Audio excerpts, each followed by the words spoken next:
What you see in the most product research videos on YouTube is mostly the wrong way on how to pick your products. There are some good videos, but most of them just focus on finding these hot, trendy products, pretty much setting up the store, running these products with Facebook ads, influencer promotions, etc., and then just losing that store and losing all that momentum because the product just dies down, or it gets too saturated, or it's just too shitty to be selling long term, right? Does that sound like a sustainable way to build a business for you? If so, then you can click away from this video. But if you want to know the best way to find the products which 90% of the time are going to make you money and keep your customers happy, then stay with me for 5 minutes on this video because I will show exact method on how to find these products. Now, the best way to find products to pick is to know which products not to pick when you're starting out your Shopify store. Now, it really depends if you're a beginner or not, but either way, I highly recommend to stay away from clothing. It's such a common thing for people that start in e-commerce to pick clothing niche, and honestly, it's one of the hardest niches that you can get into. Of course, the top Shopify businesses in the world are actually in clothing niche because this niche has such a big scalability.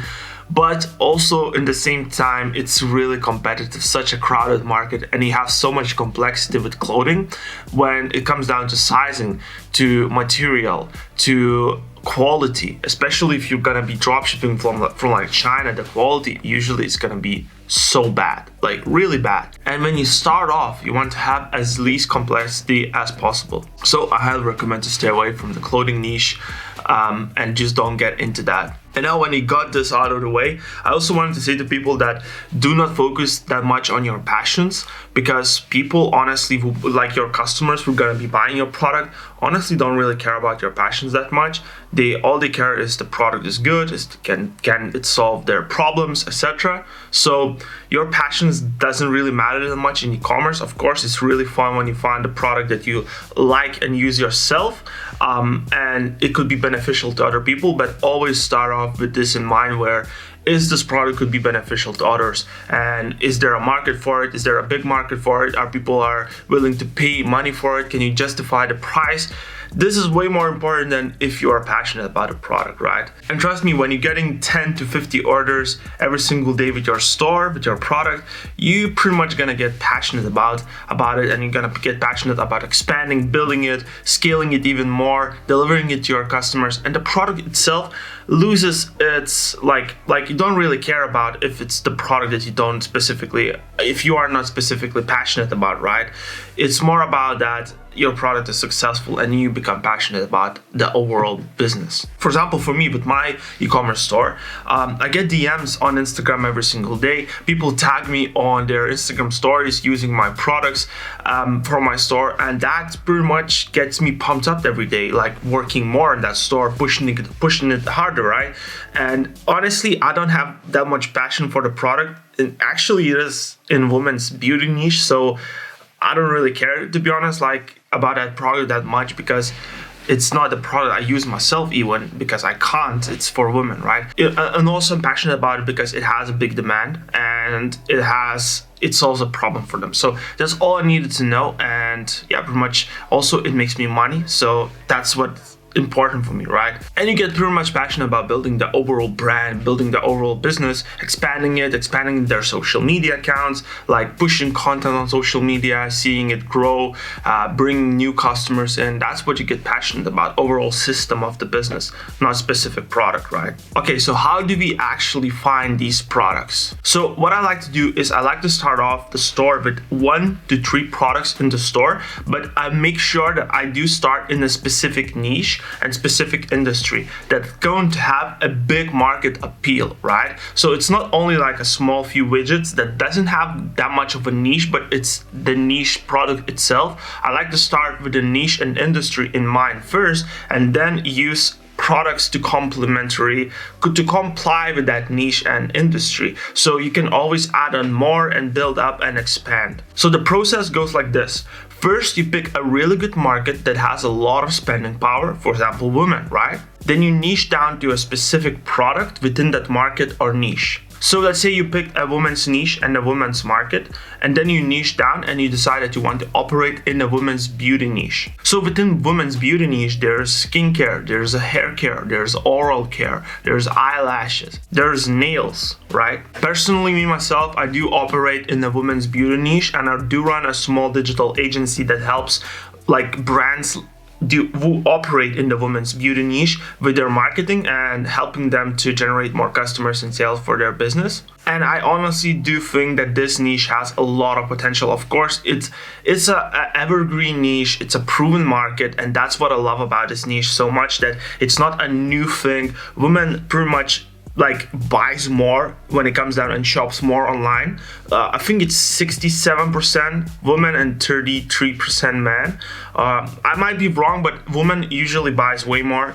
They like to spend more money as well. Women tend to buy with emotions way more than logic thinking. Of course, there's some women that do buy with logic, but most of the majority buy based on emotions, based on how you make them feel.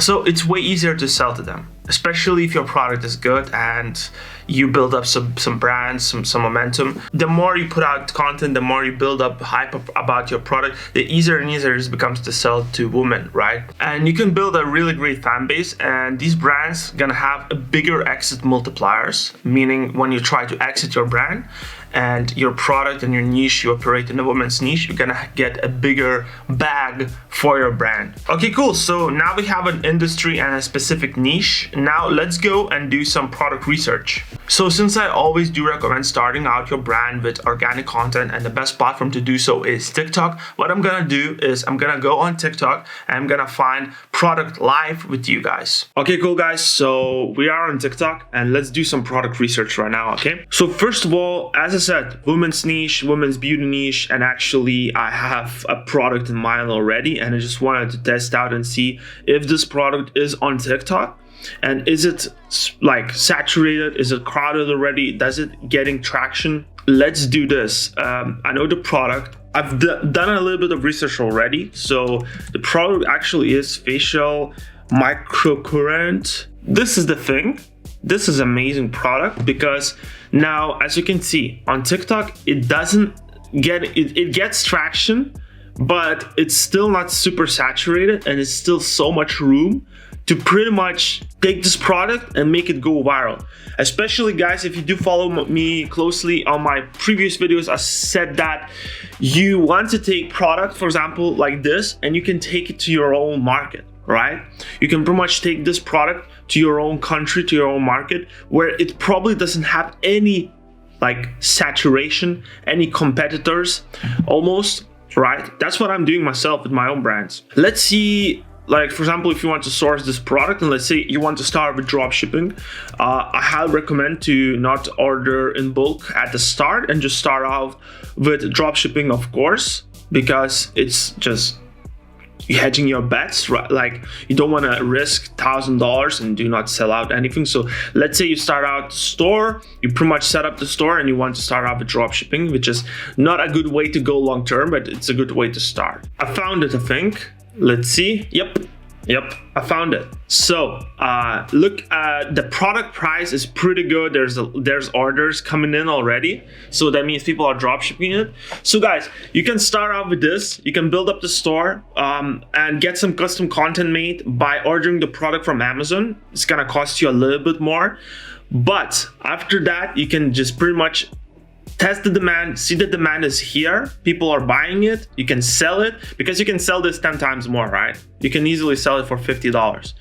If you can sell it, if the demand is there, you instantly go to Alibaba, you order 100 units of the product, which is gonna cost you even less, set up the products within your own house, and start shipping it with faster shipping times, etc., etc. So guys, that's how you find and test the products and see if there's the demand, and that's how you find really good products via TikTok. So guys, thank you so much for watching, and I catch you in the next one.